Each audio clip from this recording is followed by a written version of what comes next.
अब हम बात करेंगे सौरमंडल के हैवी वेट की, सैटर्न की, शनिदेव की। सैटर्न एक बहुत ही स्लो मूविंग प्लैनेट है और वो जब भी जहाँ से भी गोचर करते हैं हमें कुछ ना कुछ बता कर जाते हैं, हमें सिखा कर जाते हैं, हमें डिसिप्लिन करके जाते हैं। वास्तुशास्त्र में भी सैटर्न का बहुत ही बड़ा इम्पोर्टेंस है। देखिए, आपके घर में जितनी भी हैवी आइटम्स हैं ना, जैसे आपके कबर्ड्स, लोहे के अलमारी, जो नहीं पहले हम सबके घरों में लेते थे, वो अलमारियाँ, इवन जो हैवी आपका फर्नीचर है और स्टोरेज कंटेनर्स हैं, इनमें सैटर्न है। प्लीज़ इनको अच्छी कंडीशन में रखिए। कई बार ये होता है किसी की लॉक ख़राब पड़ी है, किसी का वो क्लैंपिंग सिस्टम पर है, वो ख़राब हो चुका है, हमने ऐसे ही छोड़ दिया है। इस तरह से हमें नहीं करना है। अगर आपके हैवी फर्नीचर पे कुछ और भी आपने एक्सेसराइज़ किया हुआ है, आपने कुशन्स किए हैं, कुछ और किया है, उनको भी सही कंडीशन में आपको रखना है, क्योंकि अल्टीमेटली वो आपके सैटर्न पर हैं, वो गिनती में उसी में आ रहे हैं। ठीक है, अपनी स्टोरेज की चीज़ों को रेगुलरली डस्ट करिए, क्लीन करिए, अच्छे हाल में रखिए। कभी कभी मैं देखती हूँ छोटी अलमारियाँ होती हैं लोहे की, इनके ऊपर ना फाइलें रखी होती हैं या प्लास्टिक के डब्बे रखे होते हैं। बाय द वे, प्लास्टिक में भी सैटर्न है। वो ऐसे ना ऊपर रखते जाते हैं, क्योंकि अलमारी की हाइट होगी 4 साढ़े 4 फीट की, उसके ऊपर और सामान भर दिया।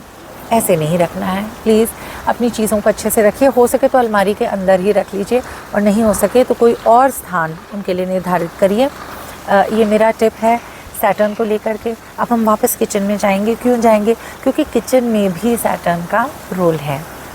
सबसे पहले तो ऑयल है ना, जिस ऑयल में हम जो ऑयल यूज़ करते हैं, तेल के कारक तो शनिदेव ही हैं, ये हम सब जानते हैं। तेल को वेस्ट मत होने दीजिएगा। इवन मैंने देखा है तेल लेते हुए, डालते हुए इधर उधर गिर जाना। कभी एक्सीडेंटली हो गया हो तो चलो भाई ठीक है, बट वैसे be very mindful of how you use the oil in your kitchen. Excess oil तो वैसे भी सेहत के लिए ख़राब है और इस प्रोसेस में आप अपना सैटर्न बिगाड़ लेते हैं, which is such a crucial planet, you know. जैसे सैटर्न देते हैं ना, ऐसे कोई ग्रह नहीं देता। ये कहा जाता है कि स्लो सही जब वो देते हैं तो पूरे मन से देते हैं, आपको खुश करके ही जाते हैं। हर गोचर के बाद जब आपको कुछ सिखा के जाते हैं सैटर्न, आप देखिएगा कुछ ना कुछ देकर भी जाते हैं। तो ऐसे नहीं है कि सैटर्न सिर्फ परेशानी के कारक है, नहीं। सैटर्न एक बहुत ही अच्छे प्लैनेट हैं जो आपकी हेल्प भी करते हैं, लेकिन वो तब करेंगे ना जब आप अपनी हेल्प करें। तो मैं ये कह रही हूँ कि पहले तेल जो है इसकी यूटिलिटी पे आप ध्यान दीजिए।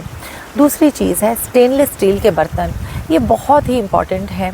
स्टेनलेस स्टील में भी आपके सैटर्न हैं। मैंने कई बार देखा है घरों में क्रैक्ड यूटेंसिल्स रखे हुए होते हैं, स्टेनलेस स्टील के होते हैं, या ये भी देखा है कि जो उसे क्लीन कर रहे हैं वो उसे पटकते जा रहे हैं।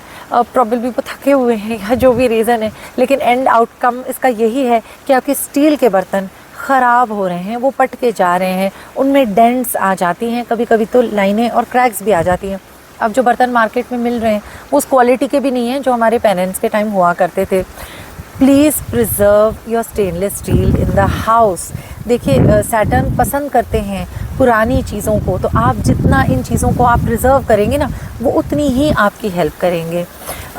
ये मैं कहना चाहती हूँ सैटर्न के विषय में। एक और चीज़ है बहुत इम्पॉर्टेंट, जो एक आपकी इन्वेस्टमेंट आपके किचन में होगी।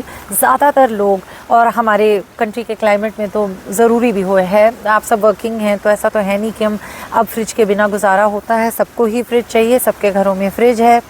फ्रिज के कारक भी शनि हैं। फ्रिज ठंडा करती है, कोल्ड प्लैनेट हैं शनिदेव, तो आपके फ्रिज जो हैं उसमें भी सैटर्न है। प्लीज़ हफ्ते भर चीज़ों को मत डंप करिए अपने फ्रिज में। आप ऐसी चीज़ें देखिए, फ्रिज जो है ना ये प्रिजर्वेशन के लिए है, उसको भी हम एक डंपिंग ग्राउंड बना देते हैं। उसमें भी हमने क्या शुरू कर दिया, स्टोर करना। ऐसा नहीं होना चाहिए आपका फ्रिज। प्लीज़ उसको साफ़ सुथरा रखिए। फ्रिज में जो ज़रूरत की चीज़ें, जो आप सच में प्रिजर्व करना चाहते हैं, उतनी ही चीज़ें रखिए। बाकी फ्रिज को भी क्लटर मत करिए। और वेरी इंपॉर्टेंट इज़न्ट इट, वहाँ पे आप अपना खाना रखते हैं, फूड आइटम्स को आप प्रिजर्व कर रहे हो, तो वहाँ पे भी आप मिस करोगे तो फिर बचा ही क्या। तो मैं यही कहना चाहूँगी, ये 2-3 उपाय आप शनिदेव के करिए। ये मैं सिर्फ हाउस कीपिंग की बातें कर रही हूँ, ये बहुत ही बेसिक लेवल की टिप्स हैं जो कि आप बिल्कुल इम्बाइब करिए। और ये करके आप देखिए आपको विदिन 2 to 3 वीक्स कितना चेंज मिलेगा। ऐसा भी लगता है, पता है लोगों ने आके ये कहा है कि पता नहीं क्या लोड था सर पे, एकदम उठ गया, पर आपने किया ही क्या, सिर्फ घर की हाउसकीपिंग, बेसिक चीज़ें। और एक बार तो चलो आप हाउसकीपिंग कर लोगे, लेकिन आपको वो डिसिप्लिन लाना है, वो अनुशासन जो एक होता है ना कि नहीं अब मैं इसको फिर से नहीं बिगड़ने दूंगी, या अपने बच्चों को ट्रेन करना है कि नहीं नहीं इसको हम साफ़ रखेंगे, फेंकना नहीं है। ये जब आप डिसिप्लिन, इसको आप एक वे ऑफ लाइफ बना लोगे, really you will see long term benefits with such vastu.